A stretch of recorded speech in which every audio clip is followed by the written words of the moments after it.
గౌరవనీయులు హరినాథ్ బాబు గారి యొక్క ప్రమాణ స్వీకార మహోత్సవం చైర్మన్గా, అదేవిధంగా వైస్ చైర్మన్గా నరేందర్ రెడ్డి గారి వారి పాలక వర్గానికి ఈనాడు మార్కెట్ కమిటీ ఈ రకంగా చూడటం బాధాకరమైనప్పటికీ దానికి కూడా ఒక రకంగా చెప్పాలంటే హరినాథ్ బాబు గారే కారణం. చైర్మన్ గారు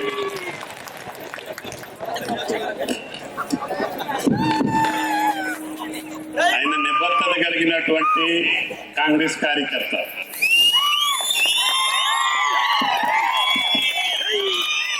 అందుకనే శ్రీనివాసరెడ్డి గారు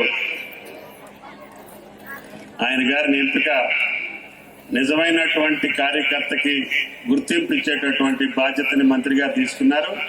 వారికి ప్రత్యేకంగా ధన్యవాదాలు కూడా తెలియజేస్తుంది.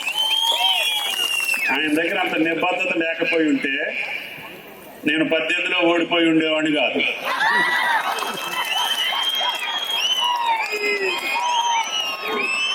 నేను ఓడిపోకపోతే మీ మార్కెట్ కమిటీ ఎట్టు ఉండేది కాదు. అందుకని ఆయనే కదా కారణం. అందుకనే రెడ్డి గారు మళ్ళీ ఆయనకే ఇచ్చారు.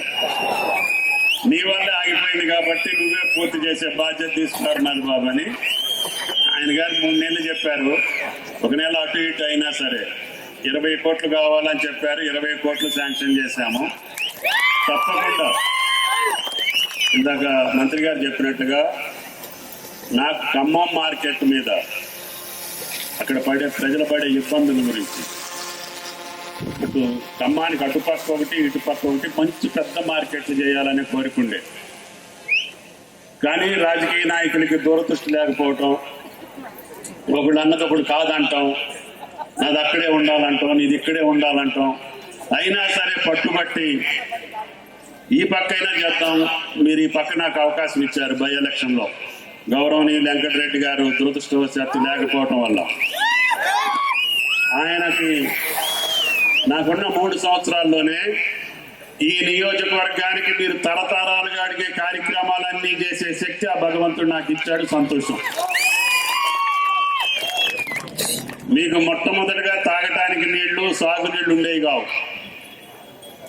ఈ రాష్ట్రంలో అత్యంత కరువు పీడిత ప్రాంతం, అత్యంత ఇబ్బందులు పడే ప్రాంతం ఏదన్నా ఉంటే తిరుమలాయపాలెం, కూసుమంచి మండలం. అటువంటి వాటికి ఈ రోజున ఈ 2 మండలాల్లో మేము ఎందుకు పుట్టలేదని జనం అనుకుంటున్నారని చెప్పి కూడా మీకు ఈ సందర్భంగా మనం చేస్తున్నాం. ఆ రోజు ఎందుకు పుట్టామని బాధపడ్డోళ్ళు ఈ రోజు మీకు ఎకరానికి కోట్లు, ఇటు పోతే కొరివి రోడ్డు, అటు పోతే కోదాడ రోడ్డు, ఇటు పోతే సూర్యాపేట రోడ్డు, అసలుకి పాలేరు నియోజకవర్గానికి జాతీయ రహదారులు జల్లెడ కట్టినాయి. మీరు ఎటు పోవాలన్నా కూడా ఈరోజు 1-2 గంటల ప్రయాణం. అన్ని గ్రామాలకి రోడ్లు వచ్చినాయి, అన్ని భూములకి నీళ్లు వచ్చినాయి. ఈరోజు సస్యశ్యామలంగా ఈ మార్కెట్ కమిటీ పాడి పంటలతోటి పరువడిల్లాలని, తద్వారా హరినాథ్ బాబు గారి ఆధ్వర్యంలో మంత్రి గారి ఆశీస్సులతో వచ్చినటువంటి పదవిని చిత్తశుద్ధితో రైతుల కోసం మీరు కష్టపడి మీ పాలకవర్గం చేయాలని చెప్పి మిమ్మల్ని అందరినీ ప్రభుత్వ పరంగా కోరుకుంటూ భవిష్యత్తులో